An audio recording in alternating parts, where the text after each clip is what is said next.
He had everything the world could offer.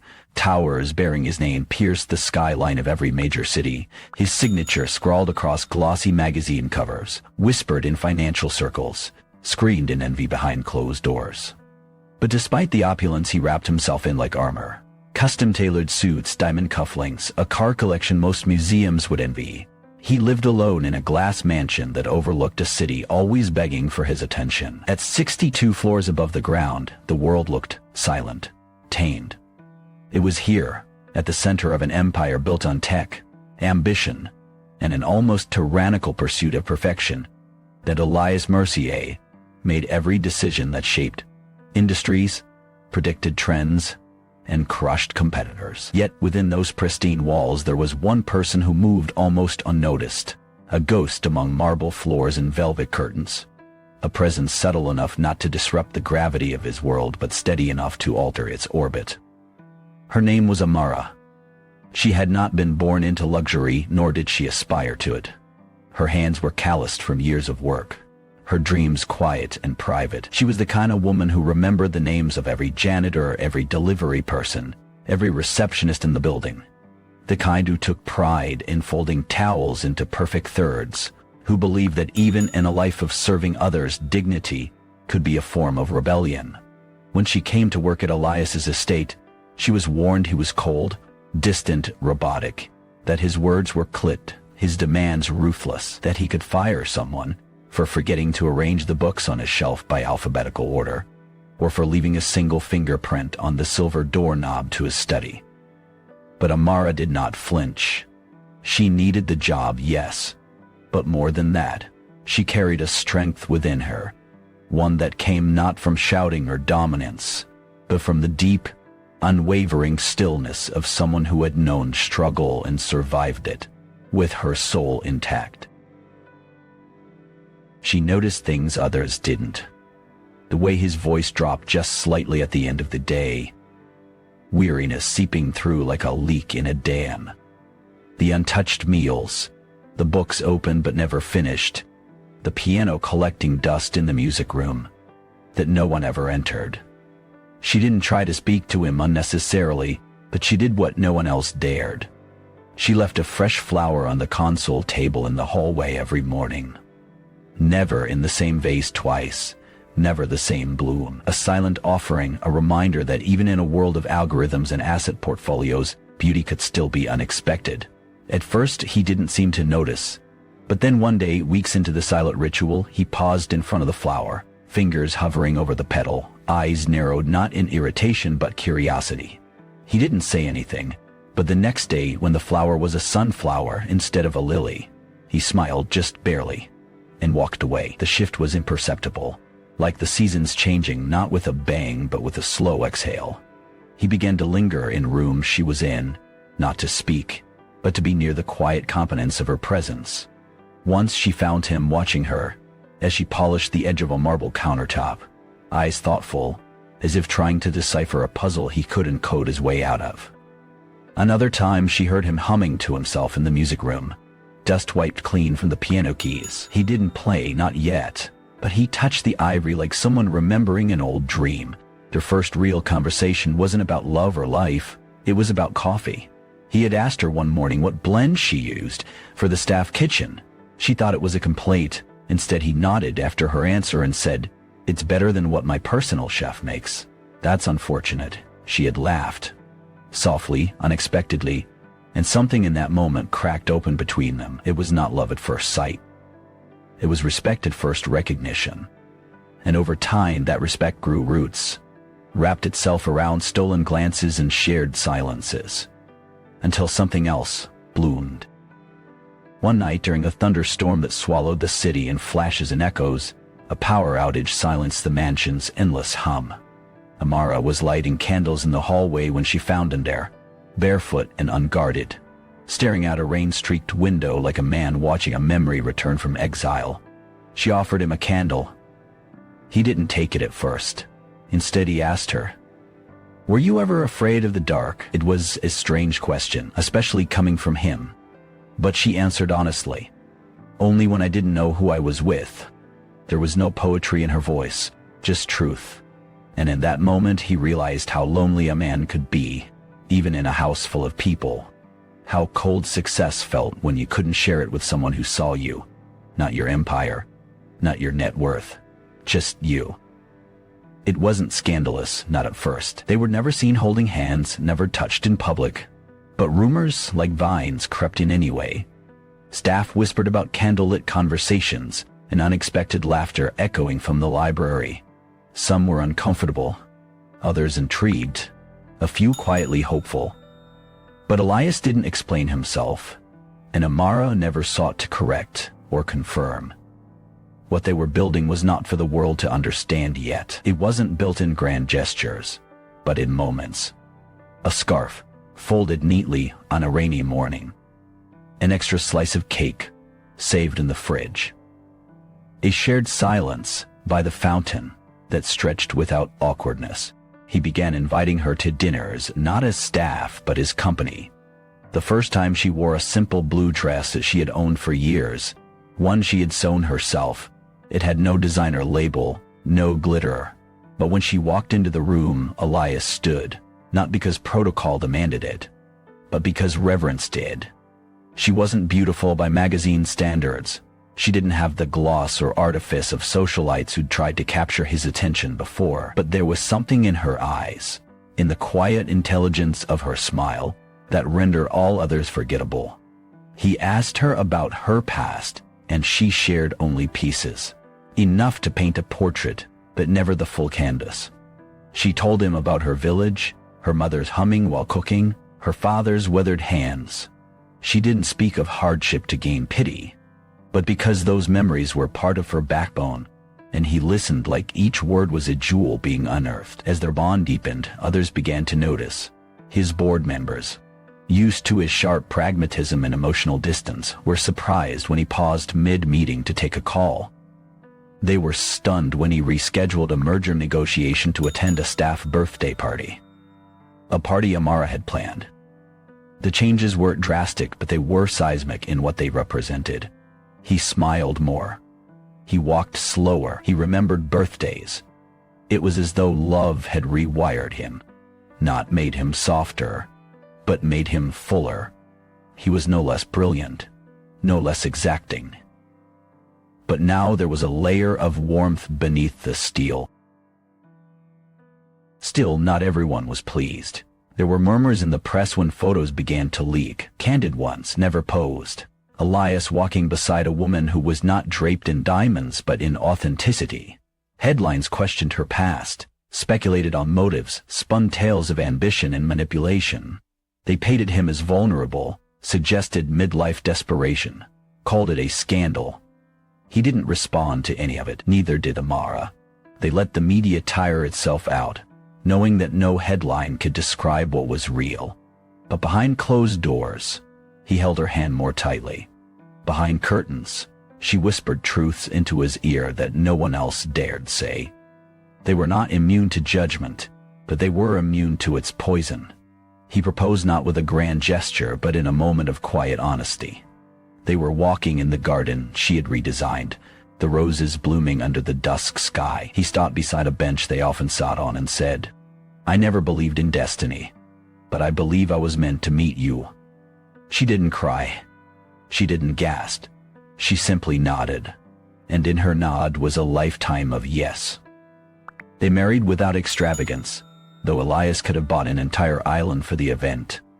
The ceremony took place in the same garden, surrounded not by celebrities or executives, but by the people who had witnessed the quiet blooming of something extraordinary. The chef who had cooked for them for years, the driver who had seen Amara walking alone after long shifts, the gardener who now smiled every time he saw Elias kneeling beside a flower bed, learning which soil best nurtured tulips. Love had not transformed Elias Mercier into someone new. It had revealed the parts of him even he had forgotten. The vows they exchanged were not elaborate. Elias, a man who had once spoken only in numbers, mergers and stock projections, found himself struggling for words in front of a woman who made silence feel sacred. He didn't promise her the world. He had already seen how hollow such promises were. Instead, he promised her time, not the kind measured in seconds or scheduled between meetings, but the kind that came from choosing presence over productivity, the kind that shaped memories rather than empires. Amara in turn promised nothing grand. She promised to stay when storms came, to speak truth when it was hard, to never let his heart forget what it meant to be seen not as a man of power, but as a man of depth. They slipped rings onto each other's fingers, plain bands, warm from being held too tightly during trembling hands. And for a moment, everything else fell away. The city's buzz, the market's pulse, the world's eyes, they all disappeared, replaced by the simplicity of two souls finding shelter in each other. The mansion changed after that, not in structure but in spirit. The once sterile, echoing halls were filled with quiet music, often from that same piano Elias had once only touched in passing. Now he played. Not well, not yet. But he played because Amara listened with the kind of attention that made each imperfect note feel like poetry. Her laughter could be heard more often, sometimes in the kitchen with the chef, sometimes in the garden with the staff, sometimes upstairs in the office where Elias now often worked with his sleeves rolled up and a softness in his voice that startled his assistants. The world outside continued its dizzying dance of acquisition and ambition, but inside those walls life was slowing down to something more meaningful. Their marriage was not without challenge. Elias had spent decades building a fortress around himself, brick by brick, made of success and silence. Letting someone inside meant tearing down walls he didn't even remember building. There were nights he withdrew, lost in the labyrinth of his own thoughts. But Amara never tried to drag him out. She simply waited at the entrance, with a lantern, patient and steady. When she was overwhelmed by media scrutiny, by whispers of doubt from her own past, by the weight of living in a world that had not been designed for her, Elias learned to listen, not to fix, but to understand. He did not offer solutions. He offered space. And over time, they both learned that love, real love, was not about completing each other. It was about witnessing, holding, growing side by side. Even when the path forked or narrowed, they traveled, not to luxurious resorts, but to the places Amara had once dreamed of seeing as a girl. He took her to a village in southern Italy where the streets smelled of garlic and memory. She took him to the mountains in her homeland, where silence wasn't empty but full of meaning. They ate street food together, danced in kitchens, wrote postcards they never mailed. In each place, Elias didn't seek to control or curate the experience. He let her lead. For a man who had always been followed, learning to follow was the most radical form of love he had ever practiced. Their story spread, of course, not because they flaunted it, but because truth tends to find its way into the world, even without headlines. Some people romanticized it, others criticized it. Some called it a fairy tale, others questioned its power dynamics. But those who knew them saw past the surface. They saw the way Elias looked at her as if she were a sunrise he hadn't believed in until it rose just for him. They saw the way she spoke to him, with no fear, how her presence was not submission, but strength. Years passed. Seasons circled around them. The mansion, once a monument to solitude, became a sanctuary. They hosted dinners, not for elites, but for people who had shaped their lives in quiet ways. A nurse who had cared for Elias's mother before she passed. A teacher from Amara's childhood who had written poems in the margins of homework papers. They built a library together, not just of books, but of stories collected from people often overlooked. Amara believed that everyone had a story worth telling. Elias began to agree. When they sat together in the evenings, it wasn't always with hands clasped or eyes locked. Sometimes it was with comfortable silence and mismatched tea mugs. Sometimes it was with her reading aloud while he watched the fire. Their love wasn't loud. It didn't need to be. It had already said everything that mattered in the way they chose each other daily. Not out of need, but out of deliberate devotion. As they aged, they didn't try to outrun time. Elias's hair turned silver, Amar's steps grew slower, but their pace matched, always. They took longer to climb stairs, longer to finish conversations, but they never ran out of things to say. When they spoke of the past, it wasn't with regret but reverence. When they dreamed of the future, it wasn't with urgency but peace. They had found something neither money nor status could buy, a partnership rooted in respect, grown in patience, and watered with time. In the later years of their marriage, there came a depth that can only grow in soil tilled by time and tenderness. The love between Elias and Amara matured into something wordless, a presence that could be felt even when they were in separate rooms, a knowing glance exchanged over a shared memory, a quiet smile when one reached for a blanket the other had already retrieved. They no longer needed to explain their routines to each other. If Elias woke in the middle of the night to walk the halls in thought, Amara would already be preparing tea. If Amara sat in the garden for hours, staring at the sky with a look of deep contemplation, Elias would leave a small notebook beside her, in case a poem visited her the way ideas had once visited him in bursts of algorithmic genius. They moved like the hands of a clock, each with their own motion, but always in sync. Visitors to their home often commented on the serenity they found there. It wasn't the kind of peace money could buy. It was a peace built of consistency, of deep understanding, of lives lived in harmony with one another's rhythms. Amara's gentleness softened even the most skeptical of guests, and Elias's once intimidating presence now carried an ease that made people sit straighter, not from fear, but from respect. Young couples came to them for advice, expecting speeches about compromise or compatibility. But Amara would simply say, "Learn how to be quiet together." And Elias, who had once filled rooms with speeches and strategy, would say, "Learn how to change without fear." They never had children. It wasn't by choice or by circumstance, but by recognition. Not all loves are meant to reproduce through blood. Some reproduce through legacy, through impact, through the way they touch others and show them a different way to live. Instead of a family tree, Elias and Amara grew a forest of stories. They mentored young people from backgrounds like Amara's, built scholarships for overlooked students, funded community centers and libraries where stories could be shared without judgment or agenda. Elias, who had once been obsessed with building things that lasted, realized the greatest permanence wasn't in skyscrapers or data storage, but in kindness planted in the hearts of strangers. One winter, Elias fell ill. It wasn't sudden, but it was steady, a weariness that turned into fatigue, a cough that lingered too long, appointments that became more frequent. He didn't fear death, not anymore, but he worried about Amara, about leaving her behind in a world that hadn't always been gentle with her. He had spent decades creating a fortress, only to find the only real shelter was in her arms. When she found him staring out the window one evening, his eyes tracing the skyline he had once ruled like a chessboard, she touched his shoulder and said, "You don't have to worry about me. You already gave me everything." He looked at her, the woman who had once polished his floors and now held his entire world, and knew she spoke the truth. In his final months, he asked for no hospitals, no machines, just the house, the garden, the music, and her.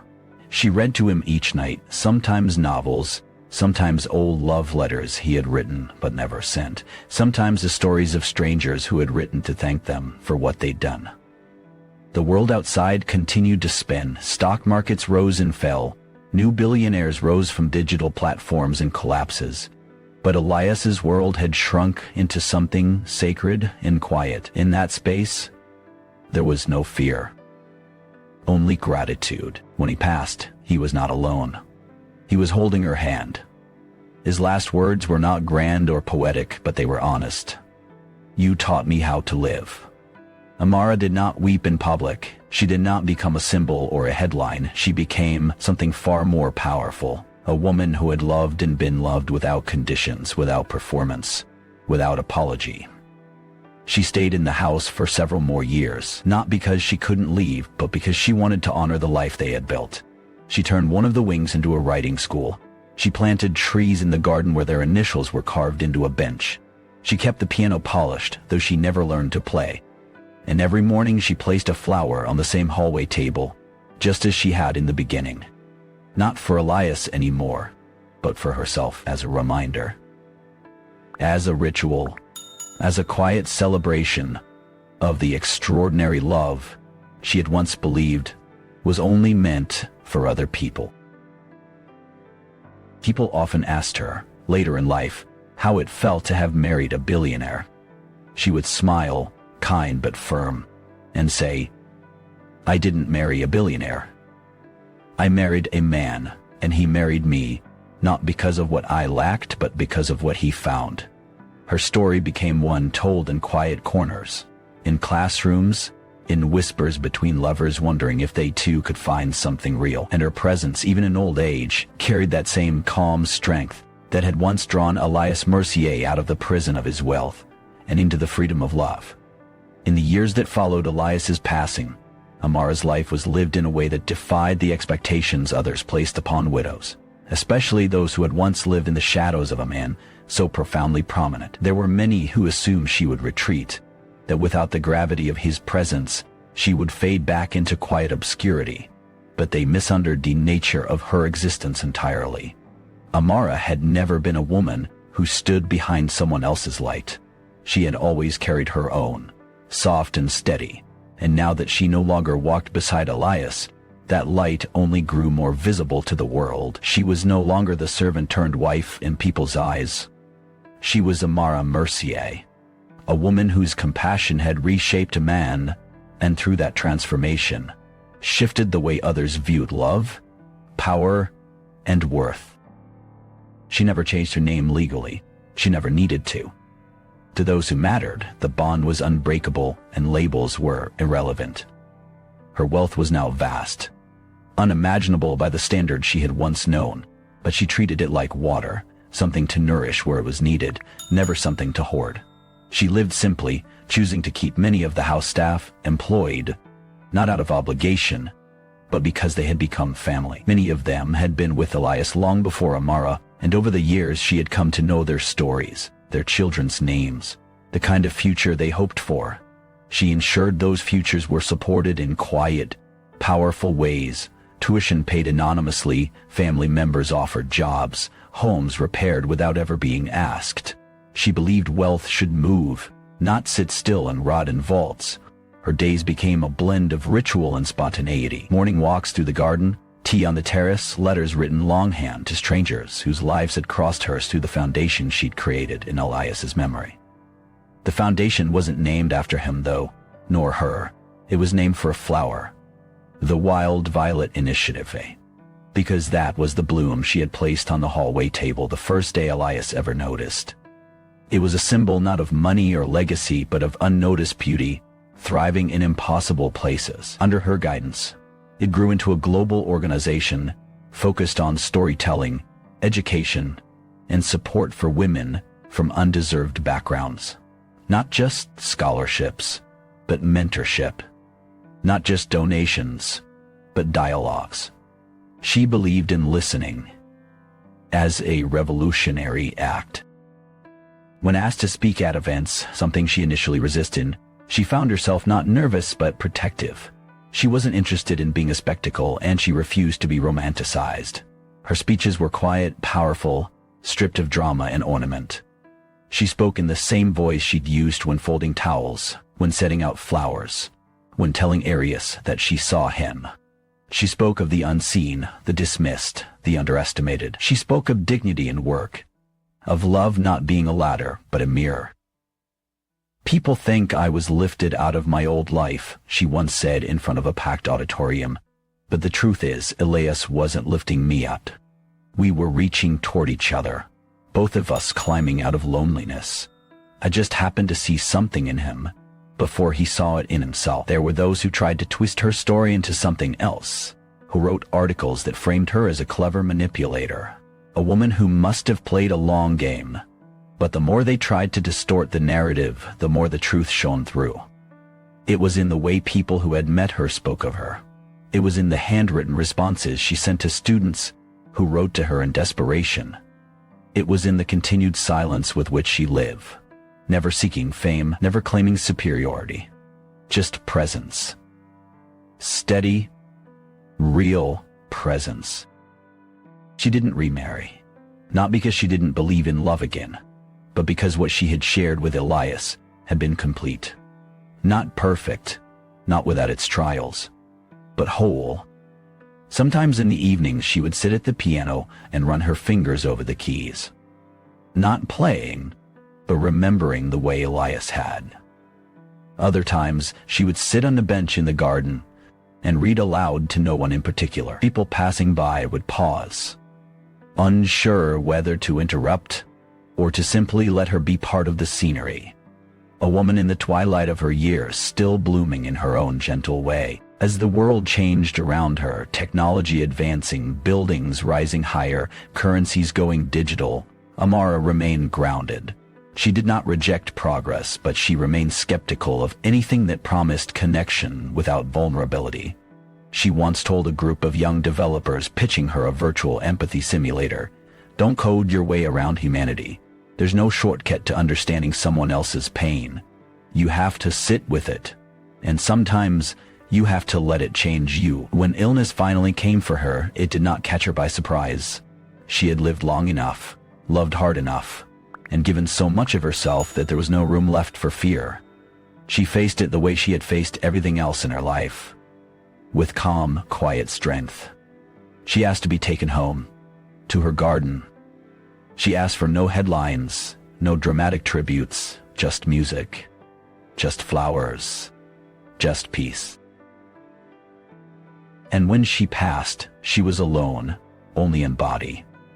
All around her, the world she had helped reshape carried her forward. In libraries bearing no names, in gardens blooming in cities where no one thought beauty could grow, in the letters kept in drawers by people she had never met in person, she lived on. Elias's portrait still hung in her study, next to a much smaller one of her younger self, a girl in a plain dress, holding a mop, looking into a future she never imagined, but quietly prepared for all the same.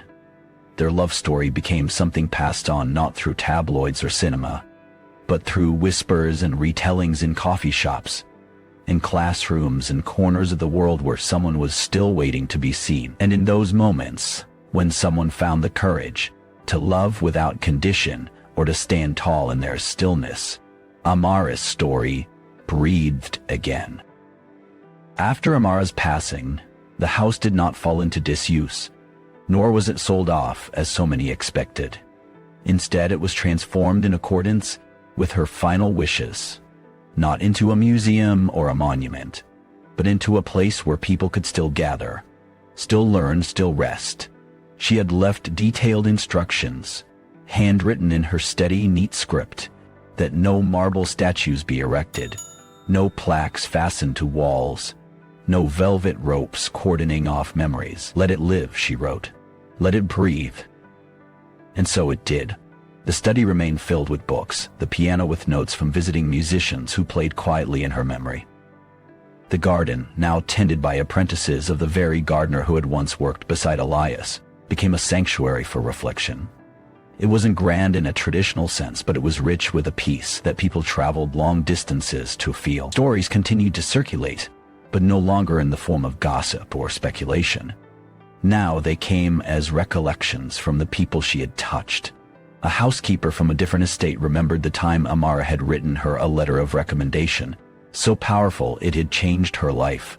A student from Nigeria carried a dog-eared letter Amara had sent him, thanking him for a poem he'd written about forgiveness. A florist in Buenos Aires received a shipment of rare bulbs each year on the anniversary of her mother's death, never knowing Amara had arranged it after a single conversation during a quiet garden tour. These weren't the stories found in biographies or news archives. They lived instead in the folds of human connection, stitched into lives made lighter, richer, more possible. Many years later, a filmmaker approached the trustees of the Wild Violet Initiative with a proposal to turn Amara and Elias's story into a motion picture. The trustees declined, not out of disrespect, but because they knew that the essence of what Elias and Amara shared could not be captured in a screenplay. It had never been about spectacle.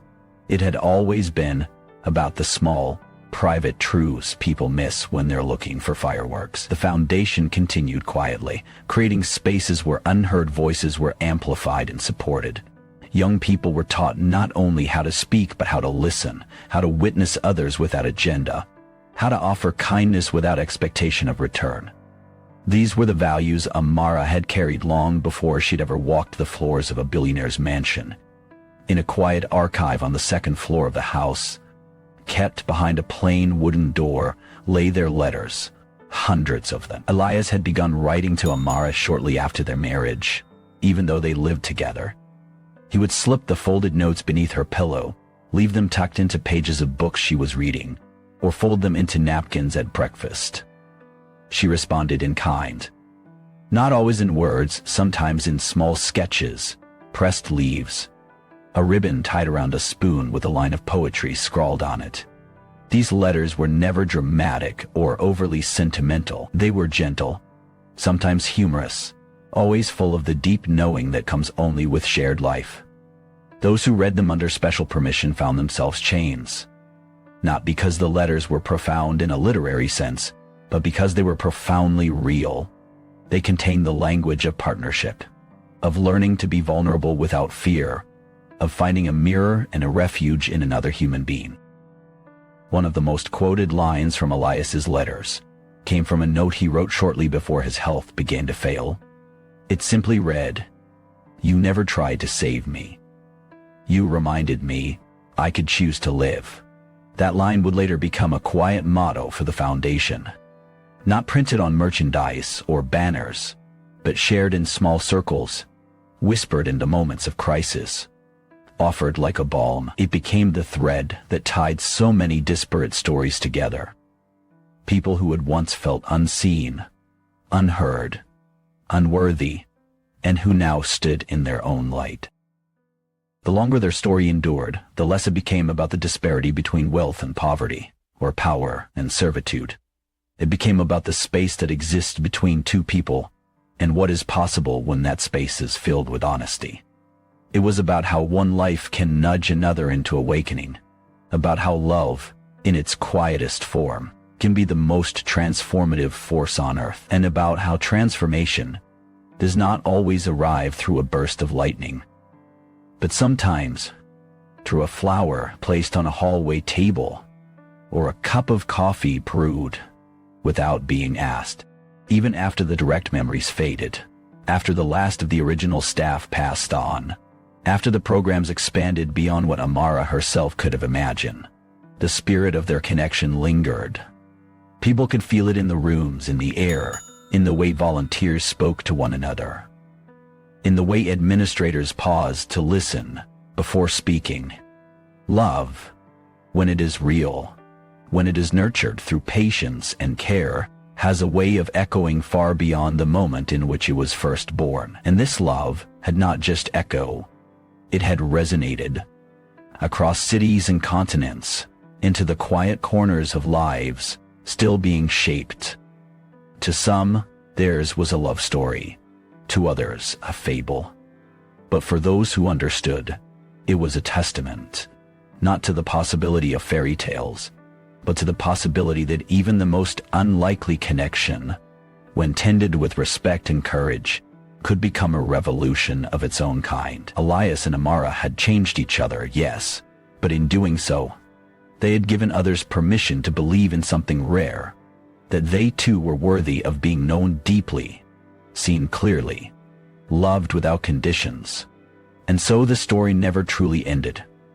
It continued in gestures, in choices, in the way someone decided to speak a truth they'd buried, or in the quiet decision to place a flower where someone might notice it. It lived not because it was told, but because it was felt. Years passed, then decades. The world moved on, as it always does. Technology reshaped daily life into something neither Elias nor Amara could have fully predicted. The skyline shifted. Towers were replaced, renamed. Currency took forms no one could touch. But the house remains, unmoved, quietly persistent at the top of the hill, surrounded by trees that had grown old under Amara's careful eyes. The garden bloomed year after year, no longer a private retreat but a shared space, where strangers sat on benches once used by lovers, unaware that their quiet conversations drifted through air still thick with old promises. The breeze carried memories, invisible and weightless, but somehow still there. A new generation of caretakers came. None of them had met Elias or Amara, but all of them had read the letters. They had seen the photos. Black and white, sun-bleached images of a tall, solemn man standing beside a woman who never looked small, despite her stature.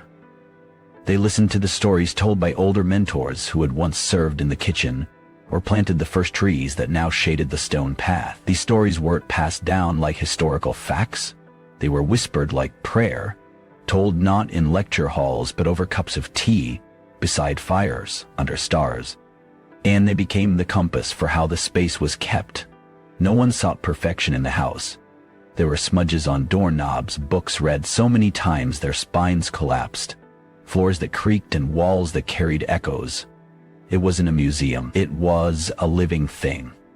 Children came there, not just to walk the gardens but to write, to read, to sit in silence. Some were orphans, some were runaways, some were simply kids who had never felt safe enough to speak their minds. And there, in the quiet rooms where once a billionaire had hidden from himself, they found something sacred. Not answers, not guarantees, but space. The same kind of space Amara had offered Elias, and that he had returned to her tenfold. A space where the truth could live without being judged, where hurt could be spoken without consequence, where softness was not weakness, but invitation. And the children bloomed, not overnight, not all at once, but slowly, steadily, just like she had. One day, long after most people who had known them were gone, a young girl found a box in the attic, plain, unmarked, sealed with a ribbon that had faded from burgundy to brown. Inside were dozens of small notes written on scraps of paper, napkins, torn notebook corners. They were all from Elias, short sentences, observations, a line of poetry, a question, a memory. Many of them were things Amara had never responded to, at least not in writing, but they were never bitter. Only offerings. Love notes from a man who had learned how to see the world differently. Notes like, "The hallway was too quiet without your footsteps today," or, "You smell like the garden after rain, and I didn't know I could miss a smell until you left for an hour." Or simply, "I heard you laugh from the other side of the house, and I realized that's the sound I trust most." These notes became part of an exhibit, not the kind you find in museums, but one built inside a single room of the house, left open to visitors who needed it. There was no plaque on the door, no mandatory entrance fee, just a wooden sign that read, "Letters to the ones we loved too quietly." And people came, thousands. Over time, they read the notes, they left their own, taped to the walls, tucked into drawers, folded under seat cushions. Not all were written in fluent language. Some were scribbled, others misspelled, many unfinished. But each one was a confession.